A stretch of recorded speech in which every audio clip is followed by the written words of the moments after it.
Hello everyone. Mendel's dihybrid cross is the continuation of the monohybrid cross. So here dihybrid cross is nothing but cross involving two pairs of contrasting characters. So here in the monohybrid cross we have seen only one character, that is stem height.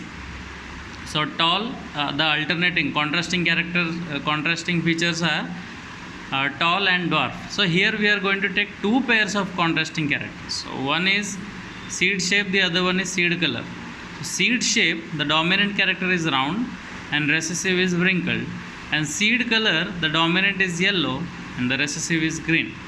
So we are going to take the parents according to these two characters. So this is the cross involving two pairs. Two pairs, why? This is one pair, that is round wrinkled or round yellow, the other pair is wrinkled green. So talking about the parents, what type of parents we are going to take? The same thing like the monohybrid cross. So the female we are going to take as round yellow character, that means this one, capital R capital Y, and we are going to cross it with the male, which will be wrinkled green.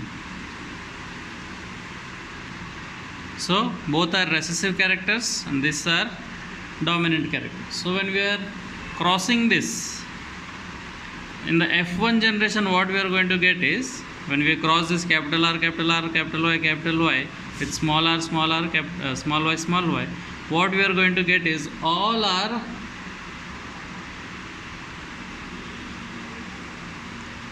plants will be this way. How we have seen capital T small t, so capital R small r, capital Y small y. So all the plants will be round yellow, but there is a catch here. Round yellow are true breeds, that means pure varieties, and in this case round yellow is heterozygous, hybridized heterozygous variety. And when this F1 generation plants are interbreeding, that means capital R small r, capital Y small y will again interbreed, cross with another sibling, we can say another sibling, the same characteristic. So what we are going to get? We are going to get round yellow, we are going to get round green, going to get wrinkled yellow, wrinkled green. See here, in the monohybrid cross we received tall and dwarf character only. We did not get any intermediate character. We did not get medium sized stem. We did not get any medium characters. No new character. Only tall and dwarf we have seen in the monohybrid. Talking about the dihybrid varieties, we have four different types of plants. We have taken only two different types of plants, that is plant with round yellow crossing with plant with wrinkled green, okay, seed shape and color. We took only two types and we received four different types. That is, this is the parent variety round yellow, this is also parent variety wrinkled green. But what new varieties we got? That is round green and wrinkled green. So Mendel, when he has performed this experiment, dihybrid cross, he collected almost 556 F2 seeds. He collected 556 F2 second filial generation seeds and out of that round yellow they were 315 seeds, round green they were 108 seeds, wrinkled yellow 101 seed, and wrinkled green 32.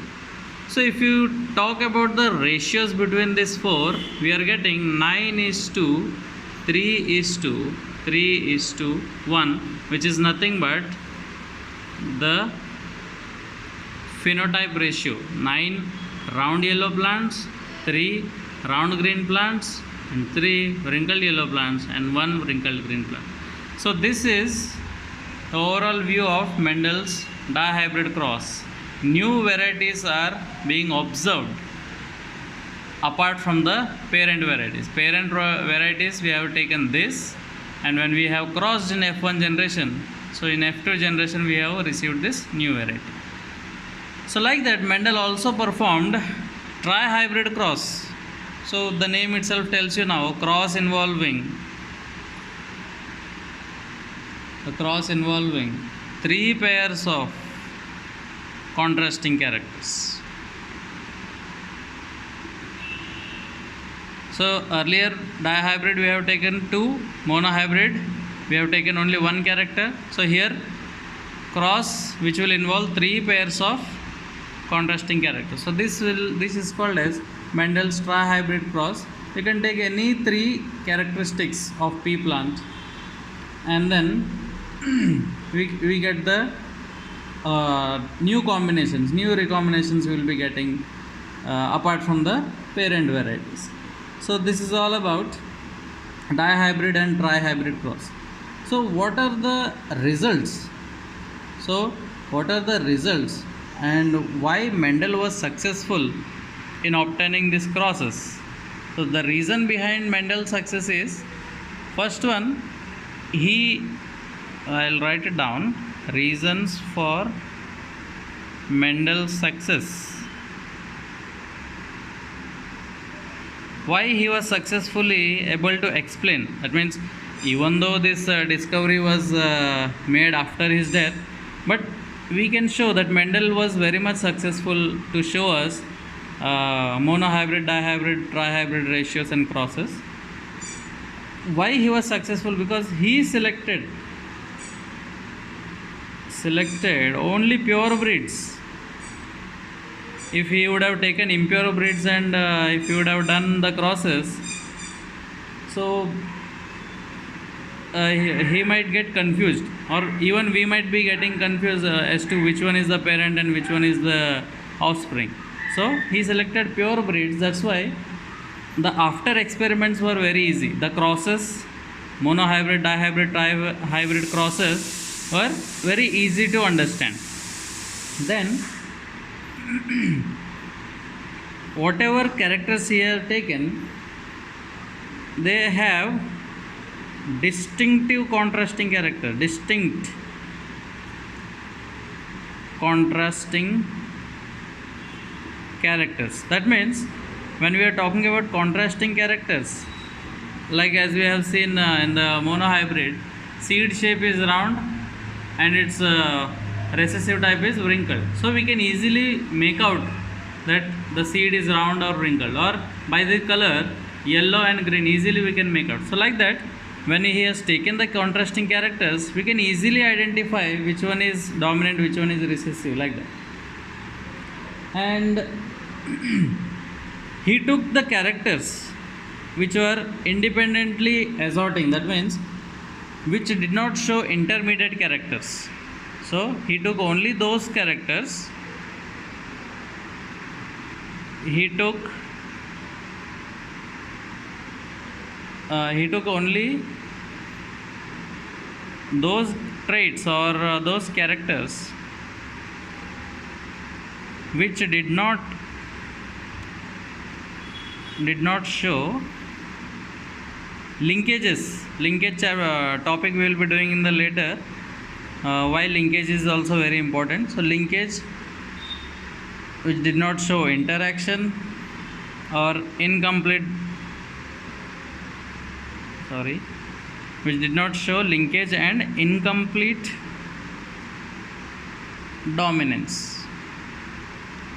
So incomplete dominance is nothing but, as I told you, intermediate character. So tall or dwarf, in between there is no middle character, either a tall or a dwarf. Whether it is homozygous or heterozygous, it is expressing only tall or dwarf. It is not showing any incomplete. There is nothing called as middle color. Like talking about yellow and green, if I want to show intermediate, it can be something else, but there is no intermediate color. or round and yellow. There is no intermediate character. So he has taken only those characters which did not show these intermediate characters or linkages. That's why he was successful. Then he also studied more than 3 generations.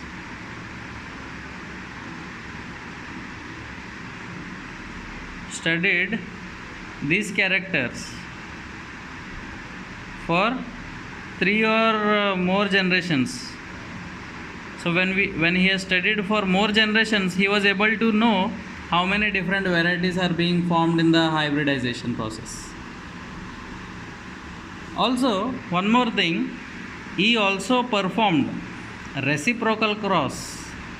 Mendel performed reciprocal cross.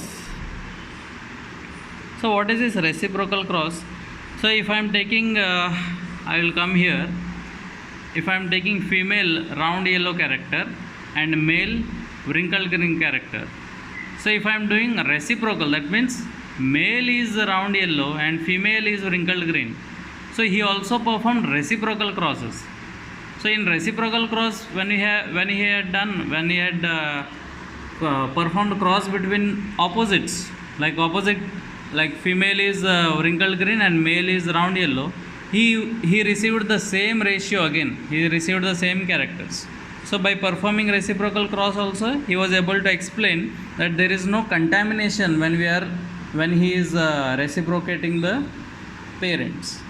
So that's how Mendel became very much successful in obtaining the traits, and whatever explanations, whatever interpretations he has given, everything was very much simple to understand. And also he gave law of probability. By studying these many characters and generations, he gave law of probability and analysis. That means we can easily analyze, like if I am crossing between these two, these characters will come. If I am crossing between these two, these characters will be the outcome. So the law of probability and the ability to analyze, this is what he gave us. Like he gave us a reasoning power that this will be the outcomes. So that's why, because of all these things, Mendel was very much successful in giving us knowledge about these crosses, knowledge about the heredity.